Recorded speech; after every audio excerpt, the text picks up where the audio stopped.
Hello everyone, नमस्कार आणि तुमच्या सर्वांचं घरची कारभारीमध्ये मी शकुंतला चव्हाण मोहिते मनापासून स्वागत करते आणि आजच्या सुंदर आणि नवीन अशा व्लॉगला सुरुवात करते।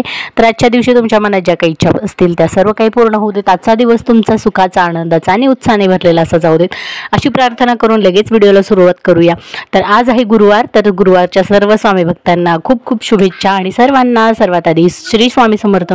तर तुम्ही बघताय आता व्हिडिओमध्ये सुरू झाल्यापासून जे काही स्क्रीनवरती, तर आरूने बाहेरचं जे उंबरठ्याच्या बाहेर होतं ते सगळं काही क्लीन करून घेतलंय। तिला खूप आवड आहे, तिला बघून बघून म्हणजे आपण जे करतो त्याचं मुलांनाही सवय लागते, तसंच काहीसं तिलाही हे सगळं करायला आवडतं देवाचं। तर त्यामुळे तिने उंबरठ्यावरचं सगळं पुसून घेतलं, बाहेरचा सरफेस सगळा पुसून घेतला। त्यानंतर मग मी आले। तर तुम्ही बघताय की मी करत आहे हळदीचं लेपन। तर मी दर गुरुवारी हे हळदीचं लेपन करते, जसं मी तुम्हाला काही व्हिडिओमध्ये सांगितले सुद्धा की दररोज मला इतकं असं देवपूजा वगैरे करायला वेळ भेटत नाही। अलीकडे स्टॉल आणि हे सगळं चालू झाल्यापासून आधी करायचे, तर आता फक्त मी गुरुवारी सगळं देवांना अंघोळ घालते छानपैकी आणि हळदीचं लेपन वगैरे करून मस्तपैकी देवपूजा करते। इतर दिवशी फक्त अगरबत्ती वगैरे लावून नमस्कार करते, दिवा वगैरे लावून, आणि मंगळवारी कलश चेंज करते। तर चला, माझं हळदीचं लेपन करून झालंय आणि आता ते थोडंसं सुकण्यासाठी ठेवले मी। आणि तेव्हा मग म्हटलं आधी जी साईडून रांगोळी काढून घेते मी उंबरठ्याच्या बाहेर, तर ती रांगोळी मी काढून घेते। तर आरू तिथेच माझ्या शेजारीच बसलेली होती आणि ती बघत होती, तर तिलाही खूप आवडतं हे सगळं करायला। तिने तर त्या दिवशी मंगळवारी तिनेच हळद घेऊन लेपन वगैरे केलं असंच, आणि रांगोळी वगैरे काढून ठेवली होती। तर असं तिने बघून तिलाही हे करायला आवडतं। तर आज मी तिला सांगितलं होतं की शांत बस, तू काही करू नको, तू फक्त म्हणजे क्लीन करून घे, मी बाकी करते। मग ती माझ्याजवळ बसलेली फक्त शांतपणे पाहत।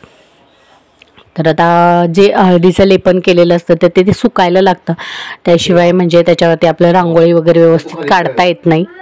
त्यामुळे मग मी आधी बाजूची रांगोळी काढून घेते, जी उंबरठ्याच्या खाली वगैरे काढते ती, आणि आजूबाजूला काढायची असते दरवाजाच्या बाहेरच्या साईडला। तर ते माझं चाललेलं आहे। तर सकाळची सुरुवात आपली अशी छान अशी केली ना की प्रसन्नदायी असं वाटतं, आणि ऑफकोर्स देवपूजा केल्यानंतर कुणाला फ्रेश आणि छान असं वाटत नाही। तर वातावरण सगळं चेंज होऊन जातं घरातलं, आणि तेवढंच आपल्यालाही भारी वाटतं। पण कसं असतं, कधी कधी काही गोष्टी उलटही घडतात, तसंही होऊन जातं। पण असो, बघू आता माझं पण चाललेलं आहे तेच करायचं म्हटलं तर मस्तपैकी। आज एकतर गुरुपुष्यामृत योग पण आलेला आहे, आणि वरून दुसरी गोष्ट म्हणजे की गुरुवार आहे, त्यामुळे हे सगळं करणं तर मस्ट आहे। तर तेच माझं चाललेलं आहे, मस्तपैकी रांगोळी वगैरे काढून, कारण मी कालच हे ठरवलं होतं की आता उद्या उठून मस्तपैकी सगळं व्यवस्थित करायची देवपूजा वगैरे। तर ह्याच्यामध्ये आज मला सगळ्यांची हेल्प पण होती आहे, जसं की आरूची, तिच्या पप्पांची, कारण जी देवाची भांडी होती ती पण थोडीशी खराब झालेली, तर ती पण घासायची होती। तर मी त्यांना सांगितलं होतं की मला थोडीशी ती क्लीन करून द्या, कारण मला तेव्हा वेळ नव्हता, काल राहून गेली, लक्षातच राहिली नाही। फक्त मग एक जे ताम्हण आणि देवाचा तांब्या वगैरे असतो तर ते राहिलं होतं।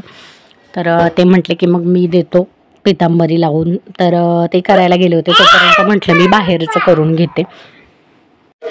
तर असं हळदीचं लेपन आपण का करतो, कशासाठी केलं पाहिजे, तर ह्या सगळ्या गोष्टी बऱ्याच जणांना माहीत असतील, आणि ज्यांना माहीत नसेल त्यांच्यासाठी म्हणजे आपल्या चॅनलवरती पण एक व्हिडिओ आहे, आणि जसं की बरेचसे व्हिडिओ आता अलीकडे आहेत बघा यूट्यूबवरती।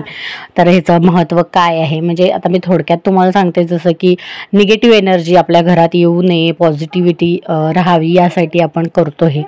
आणि ठराविक दिवशी केलेलं चांगलं असतं, जसं की तुम्ही आठवड्यातून एखादा वार ठरवू शकता, किंवा मग अमावस्या पौर्णिमेला तर ते करतातच।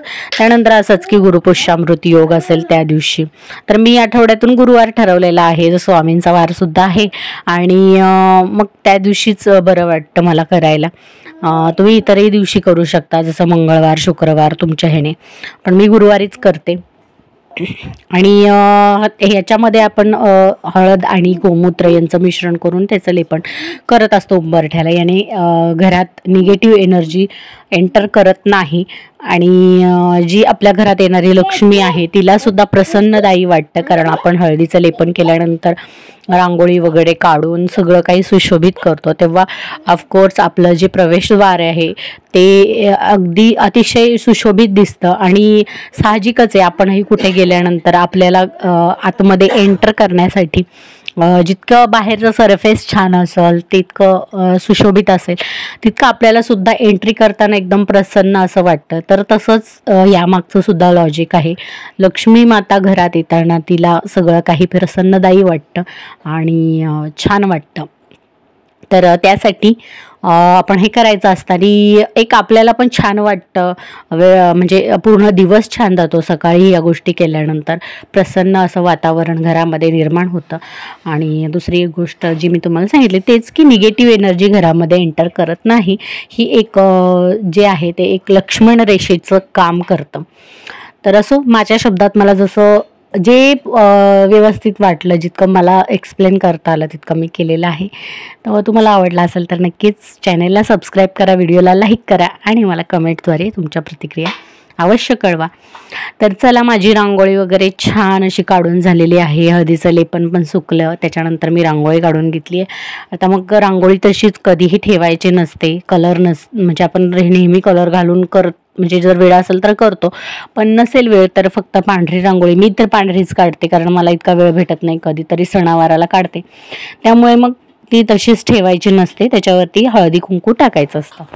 तर मी पण नेहमी रांगोळी काढल्यानंतर छोटीशी का होईना जरी काढली तरी त्याच्यावरती हळदी कुंकू टाकून घ्यायचं. आणि कसं असतं, आपलं आयुष्य किंवा आपलं जे शेड्यूल असतं ते एकंदर सर्वांचंच बिझी असतं. आजकाल कुणीही एनी टाईम अवेलेबल किंवा फ्री असतं असं नाही. प्रत्येकाचं अगदी काही जरी करत नसेल तरी काही ना काही चालूच असतं प्रत्येकाचं. जे काही गोष्टी असतात त्या ज्या ठरवलेल्या, तर त्यातून आपल्याला नेहमी वेळ भेटतच नाही. जर भेटत असेल तर अवश्य रोजच्या रोज जरी तुम्ही केलं नाही सगळं देवपूजा वगैरे, तर खूपच छान असा इफेक्ट आहे त्याचा. आपल्याला छान वाटतं कारण प्रसन्न आणि एक आपल्याला काय म्हणतं ऊर्जा मिळते. आणि त्याचबरोबर एक स्पिरिच्युअल आणि मस्त असं वातावरण तयार होतं. आणि ऑफकोर्स आपल्याला कुठल्याही कार्यामध्ये काही करताना पॉझिटिव्ह वाटतं आणि पॉझिटिव्ह इफेक्ट मिळतात. आणि घरामध्ये सुद्धा या सर्व गोष्टी केल्यानंतर पॉझिटिव्ह वाईब्स निर्माण होतात. त्यामुळे नकारात्मकता कुठेच दूरपर्यंत राहत नाही, निघून जाते. त्यामुळे ह्या सगळ्या गोष्टी प्रत्येकाने नक्कीच केल्या पाहिजे. असं काही जबरदस्ती नाही, पण केलं तर चांगलंच आहे, जे आपल्याला चांगलेच लाभ मिळतात. आणि जर नेहमी वेळ नसेल तर असं तुम्ही माझ्यासारखं आठवड्यातून एखाद दिवस तरी असा वेळ काढला पाहिजे आपल्या काही गोष्टींसाठी, म्हणजे ज्याचा इफेक्ट आपल्या आयुष्यावरती, आपल्या एकंदरीत जीवनावरती आणि आपल्या रोजच्या सगळ्या गोष्टींवरती पॉझिटिव्ह इम्पॅक्ट पडतो. कारण सगळ्या गोष्टी, जसं आपण म्हणतो की जिथे विज्ञान संपतं तिथे अध्यात्म चालू होतं. म्हणजे तेच की जिथे म्हणजे जरी आपण दवाखान्यात जरी गेलो तरी डॉक्टर आपल्याला सांगतात, एखादी सिरियस केस असेल त्यावेळेस, की आम्ही आमच्या परीने प्रयत्न करतो, पण आम्ही डॉक्टर आहोत, देव नाही. जे काही असेल ते देवाच्या म्हणजे तुमची देवावरची श्रद्धा आणि देवावरचा विश्वास यावरती सुद्धा अवलंबून असतं. तर तसंच विज्ञान तर आहेच, पण त्याचबरोबर अध्यात्माचीही जोड त्याला लाभली तर सगळी कामे साहजिकच सुरळीत आणि वेळेत व्यवस्थित पॉझिटिव्हली पूर्णत्वास जातात. हे बऱ्यापैकी प्रत्येकाला म्हणजे एक्सपिरियन्स आलेलाही असेल. तर हे खरं आहे तितकंच जितकं विज्ञान आहे. विज्ञान हे जितकं खरं आहे तितकंच आपल्या अध्यात्मालाही महत्त्व आहे, ते सुद्धा तितकंच खरं आहे. तर चला, जास्त आता नको, आता मी पटपट आवरून घेते. तर अजूनही तुम्ही जर चॅनलवरती नवीन असाल, पहिल्यांदा चॅनलवर आला असाल तर चॅनलला सबस्क्राईब करा, व्हिडिओला लाईक करा आणि कमेंटसुद्धा तुमच्या मला कळवायला विसरू नका.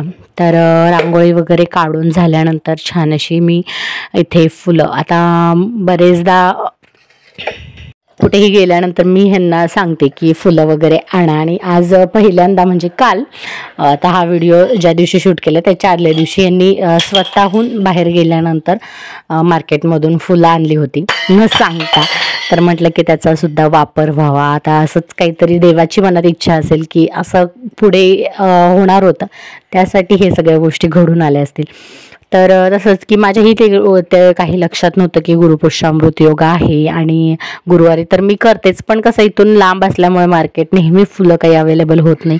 ते बाहेर छोटंसं झाड आहे, त्याला जेव्हा असतील ती मी यूज करते देवपूजेसाठी. पण जेव्हा कधी आम्ही जातो त्यावेळेस मी फुलं अवश्य घेऊन येते, त्याचा उपयोग मला होतोच देवपूजेसाठी. आणि छान वाटतं फुलं वगैरे असल्यानंतर ना, एकंदर पूजा करायला पण भारी वाटतं. तर तीच त्यांनी आणली होती फुलं वगैरे, तर तेव्हा मी ठेवली होती फ्रीजमध्ये. आता म्हटलं मला गुरुवारी ती छान अशी पूजेसाठी वापरता येतील, आणि मग आता तीच मी वापरायला घेतलेली आहेत.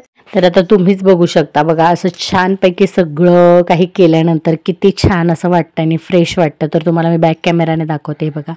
तर अशी छोटीशी रांगोळी काढली आहे मी, लक्ष्मीची पावलं काढलेली आहेत दोन्ही बाजूला, आणि अशा प्रकारे उंबरठा किंवा आपलं प्रवेशद्वार सुशोभित केलेलं आहे. तर बघा, असं असल्यानंतर कुणाला छान वाटणार नाही, कुणाला प्रसन्न वाटणार नाही.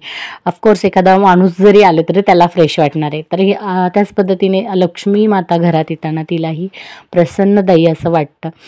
सुरुवातीपासूनच उंबरठ्यापासूनच या गोष्टीची सुरुवात होते. त्यासाठी आपला उंबरठा नेहमी स्वच्छ आणि नीटनेटका असावा.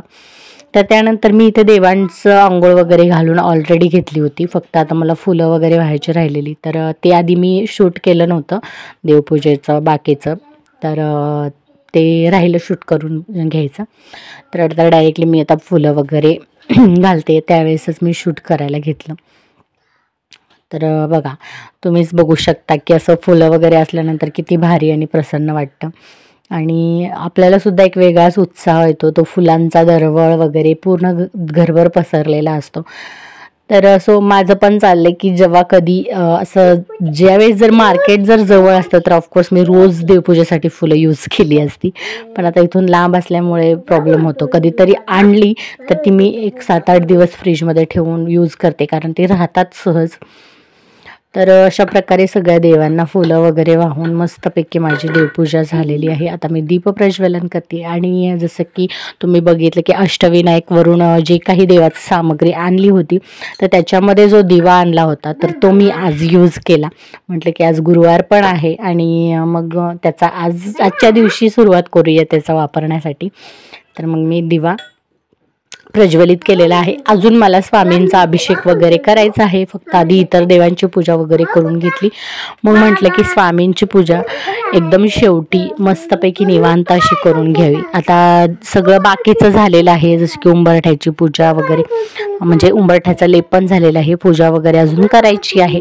सगळ्या देवांची पूजा झाल्यानंतर, अभिषेक वगैरे झाल्यानंतर शेवटी जेव्हा आपण अगरबत्ती लावतो त्यावेळेस मी जाता जाता उंबरठ्याची पूजा करून घेते. तर चला, आता मी करत आहे स्वामींचा अभिषेक. तर मी पहिले दर गुरुवारी असं करायचे, स्वामींना वेगळं आसन वगैरे, वेगळी पूजा मांडणी, पण नंतर जागेअभावी ते शक्य होत नव्हतं, कारण देवघर मी आतमध्ये ठेवलं होतं. पण आता पुन्हा बाहेर आणले, तर जसं जमेल तसं करते. तर हे मला करायचं होतं, शंखाने असं स्वामींवरती अभिषेक. बरेच व्हिडिओज मी पाहिले होते, तर असं करतात की नाही माहीत नाही, पण माझी इच्छा होती त्यामुळे मी केलं. त्यानंतर पुन्हा मग शंख काढला आणि पुन्हा अभिषेक केला स्वामींचा छानपैकी. तर पाण्यानेच केला, कारण हे पाणी आपण पुन्हा ग्रहण करू शकतो त्यामुळे. आणि पंचामृताने पण जेव्हा शक्य होईल त्यावेळेस मी पंचामृताने पण अभिषेक करत असते. तर बघा, छान अशी भांडी मला त्यांनी पितांबरीने क्लीन करून दिलेली, तर मस्त फ्रेश वाटत होतं. तर आता मी स्वामींचा अभिषेक करून त्यांना मस्तपैकी असं कोरड्या कापडाने पुसून वगैरे साईडला ठेवले, कारण मला आसन अजून छान असं सुशोभित करायचं होतं त्यांचं. तर आज मी वेगळं आसन मांडलेलं आहे. तर हे मी पहिले नेहमी करायचे, दर गुरुवारी करायचे जेव्हा घरी म्हणजे फक्त घरचंच करायचे त्यावेळेस. तर आता सगळ्या गोष्टींचा प्रेशर वाढल्यामुळे शक्य होत नाही. आता फक्त गुरुवारी मी अभिषेक करते आणि देवघरातच वेगळं आसन घेऊन तिथेच मी त्यांची पूजा करते. पण आज वेळ पण होता आणि आज म्हणजे आता देवघर बाहेर आणल्यामुळे जागा पण आहे जास्त प्रशस्त अशी, म्हणून मग पाटावरती मस्तपैकी आज मी पूजा मांडणी केली आणि स्वामींचं वेगळं आसन मांडलं. आणि तिथे मस्तपैकी तुम्ही बघताय फुलांनी छान असं सुशोभित करून मी त्यांचं आसन तयार केलं आणि त्याच्यावरती स्वामींना विराजमान केलं. त्यांचा जो शेला शिवलेला होता लास्ट टाईम तो, त्यानंतर टोपी, सगळं काही त्यांना परिधान केलं. छान असं अष्टगंध लावलं आणि त्यांची जी छोटीशी माळ मी घरीच तयार केलेली ती सुद्धा घातलेली. मस्तपैकी असं त्यांचं जो काही साज शृंगार आहे तो झाला आणि छान अशी स्वामींची पूजा पण संपन्न झाली माझी, म्हणजे अभिषेक वगैरे. त्यानंतर जो दिवा मी प्रज्वलित केलेला तो स्वामींजवळ थोडा वेळ ठेवला. आता मी जास्त वेळ नाही इथं ठेवणार आहे, पूर्ण दिवस इथं ठेवूच शकत नाही, कारण मुलं सतत येत राहतात बाहेर म्हणजे देवाजवळ, आणि देवघरात आतमध्ये निदान जरा हात पोहोचत नाही, पण ह्या बाजूला म्हटलं तर त्यांचा हात पोचतो अनिशचा आणि मग तो ओढाओढ करतो, त्यामुळे रिस्क आहे. त्यामुळे मी तिथे नाही ठेवत, देवघरातच ठेवणार आहे.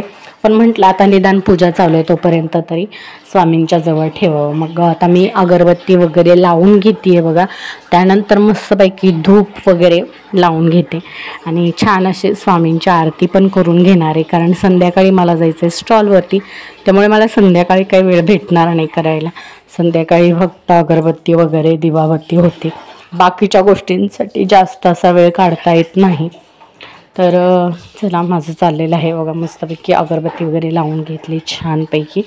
आणि गुरुवारच्या दिवशी खरंच वातावरणच वेगळं असतं, आणि हे असं जे देवपूजेचं वातावरण आहे ना ते खरंच आपल्याला आल्हाददायक असं असतं, पॉझिटिव्ह एनर्जी येते आपल्यामध्येच. तर स्वामींचा पाण्याने भरलेला कलश छोटासा तो सुद्धा मी त्यांच्या शेजारी ठेवून दिलेला आहे. आणि स्वामी चरित्र सारामृत आज मी पहिल्यांदा इथे जागा असल्यामुळे पूजन करून घेतले. तर मला पण खूप इच्छा आहे गुरुवार करायची, पण काय होतं की गुरुवार म्हणजे मला अलीकडे उपवासच निभत नाही. तर म्हटलं बघू कसं होईल तसं, जेव्हा आपल्याला व्यवस्थित शक्य होईल त्यावेळेसच करू, कारण फक्त इच्छा असून उपयोग नाही, ते व्यवस्थित केलं गेलं पण पाहिजे.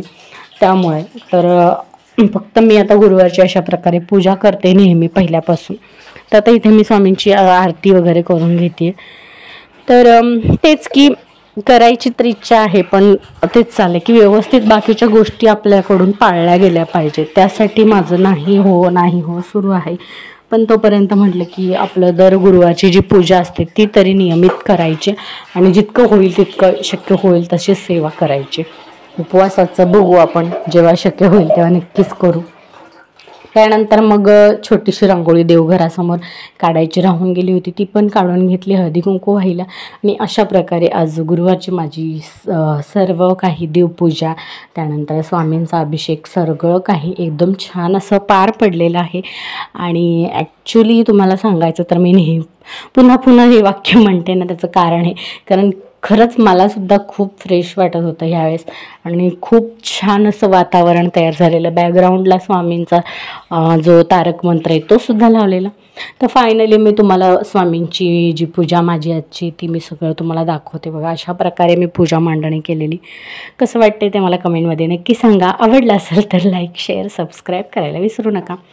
तर अशा प्रकारे माझी देवपूजा संपन्न झालेली आहे. तर त्यानंतर माझी बाकीची कामं वगैरे सुरू झाली. त्यानंतर दिवसभर मला काही शूट पुन्हा घेण्यासाठी जमलं नाही, मी डायरेक्टली रात्री शूट केले. तर हे काम जे आहे ह्या दोन गोष्टी मला रोज रात्री कराव्याच लागतात. ह्या दोन गोष्टी केल्याशिवाय मला झोपता येत नाही. तर हे माझं रोज रात्रीचं नियमित ठरलेलं काम आहे, तर हे मला नेहमी करावंच लागतं. तर ते काय, तर तेच तुम्हाला मी दाखवते. तुम्ही जे बघताय की मला रोज रात्री झोपण्यापूर्वी एक तर आपल्या स्टॉलसाठी वाटाणा भिजत घालावा लागतो, कारण की रगड्यासाठी भाजी बनवावी लागते ती. तर त्यासाठी न चुकता हे करावं लागतं. जर विसरलं तर मला दुसऱ्या दिवशी खूप प्रॉब्लेम येतो. त्यामुळे हे माझं रोज रात्रीचं न चुकता केलं जाणारं काम आहे की मला रोज रात्री हा वाटाणा भिजत घालावाच लागतो, नो एक्सक्यूज. त्यानंतर दुसरं महत्त्वाचं काम जे आहे ते म्हणजे की हे, तर ही एक गोष्ट मला आवर्जून करावीच लागते. जी पहिली वाटाणाची बघितली ती, आणि दुसरी जी करावी लागते रोज रात्री ती म्हणजे ही की मुलांसाठी जे मी अलीकडे डाएटमध्ये ॲड केलेलं आहे त्यांच्यासाठी ड्रायफ्रूट रोज रात्री मला भिजत हे घालावेच लागतात. कारण नाही घातले तर मग त्यांचं पुढं सकाळी त्यांना म्हणजे असे खातात, पण भिजत घातल्यानंतर ते छान त्यांना पोषक ठरतात असं आपण म्हणतो, आणि व्यवस्थित खाऊ शकतात. आणि असेच म्हटलं की ते खूप नखरे करतात कधी कधी, तसे असे पण करतात, पण त्यांना हे द्यावंच लागतं. त्यामुळे आठवणीने ही दोन कामे मला करावी लागतात. तर कसा वाटला आजचा एकंदर व्हिडिओ मला ते नक्की सांगा कमेंटमध्ये. थोडा जरी आवडला असेल तरी चॅनेलला सबस्क्राईब करा, व्हिडिओला लाईक करा आणि छान छान कमेंट्स तुमच्या मला कमेंट बॉक्समध्ये सांगायला विसरू नका. तर चला भेटूया लवकरच उद्याच्या नवीन व्हिडिओमध्ये नवीन ब्लॉगसह. तोपर्यंत सर्वांना बाय बाय. श्री स्वामी समर्थ. स्वस्त राहा, मस्त राहा आणि सर्वात महत्त्वाचं आपल्या चॅनेलशी कनेक्टेड राहा आणि असंच आपल्या चॅनेलवरती प्रेम करत राहा. मागच्या अलीकडच्या 2 व्हिडिओजला खूप छान असे व्ह्यूज, छान असा रिस्पॉन्स तुम्ही दिलेला आहे. असाच रिस्पॉन्स पुढेही द्या, असाच सपोर्ट पुढेही असू द्या, एवढीच प्रार्थना स्वामींचरणी. भेटू लवकरच. Bye bye.